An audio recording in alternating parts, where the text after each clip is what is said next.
അല്ല മച്ചാമാരെ, എൻ്റെ പുതിയ വീഡിയോയിലേക്ക് എല്ലാവർക്കും സ്വാഗതം. നമ്മളിപ്പോൾ ഉള്ളത് ഡൽഹിയിലെ സഫ്ദർജംഗ് ടോമിലാണുള്ളത്. ഇവിടുത്തെ വിശേഷങ്ങൾ നോക്കാം. ആ കാണുന്നതാണ് സഫ്ദർജംഗ് ടോം.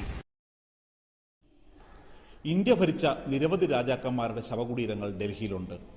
പക്ഷേ പ്രധാനമന്ത്രിയുടെ ഒരു ശവകുടീരം തല ഉയർത്തി നിൽക്കുന്നത് സഫ്ദർജംഗിൻ്റെയാണ്. മുഗൾ രാജ്യത്തെ പ്രധാനമന്ത്രിയായിരുന്ന സഫ്ദർജംഗ്.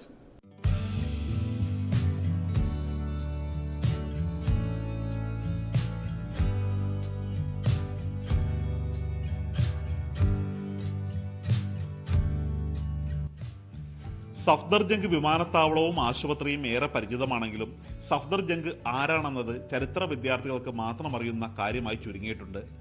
അതിശക്തമായ മുഗൾ സാമ്രാജ്യം ശിഥിലമായി തുടങ്ങിയ കാലത്ത് രാജസദസ്സിലെ പ്രധാനിയായിരുന്നു അബ്ദുൾ മൻസൂർ മിർസ മുഹമ്മദ് മുഖീം അലിം ഖാൻ എന്ന സഫ്ദർജംഗ്. ഭരണനിയന്ത്രണത്തിൽ മന്ത്രിമാരും പ്രഭുക്കളും പിടിമുറുക്കിയ കാലത്താണ് സഫ്ദർജംഗ് ചോദ്യം ചെയ്യപ്പെടാനാവാത്ത ശക്തിയായി ഉയർന്നു വന്നത്.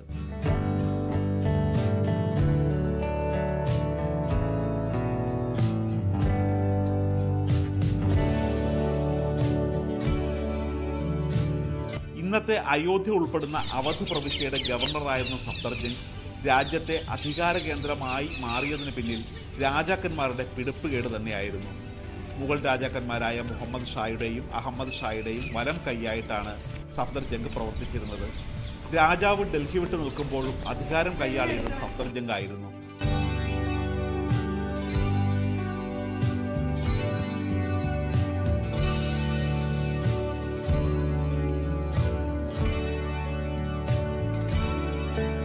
അഹമ്മദ് ഷായുടെ കാലത്താണ് നാദിർഷയോട് യുദ്ധം ചെയ്ത് തോറ്റ് മുഗൾ പതനം തുടങ്ങുന്നത്. ഔറംഗസേബിന്റെ കാലത്ത് കാബൂൾ മുതൽ തമിഴ്നാട് വരെ പരന്നെത്തിയ സാമ്രാജ്യം ചുരുങ്ങി പിൻഗാമികൾ പലരും ഭയപ്പെട്ട് നാട് വിടേണ്ട ഗതികേടിൽ വരെ എത്തി. കിരീടമണിയാത്ത രാജാവായി മാറിയ സഫ്ദർജംഗ് ഭരണത്തിൽ കൂടുതൽ പിടിമുറുക്കുന്ന കാഴ്ചയാണ് ഇന്ത്യ കണ്ടത്. 1754 സഫ്ദർജംഗ് മരിച്ചപ്പോൾ മകൻ ഷുജാ ഉദ് ദൗളയാണ് വെണ്ണക്കല്ലും ചെങ്കല്ലും കൊണ്ട് കുടീരം പണിതുയർത്തിയത്. 7 വർഷമെടുത്താണ് നിർമ്മാണം പൂർത്തിയായത്.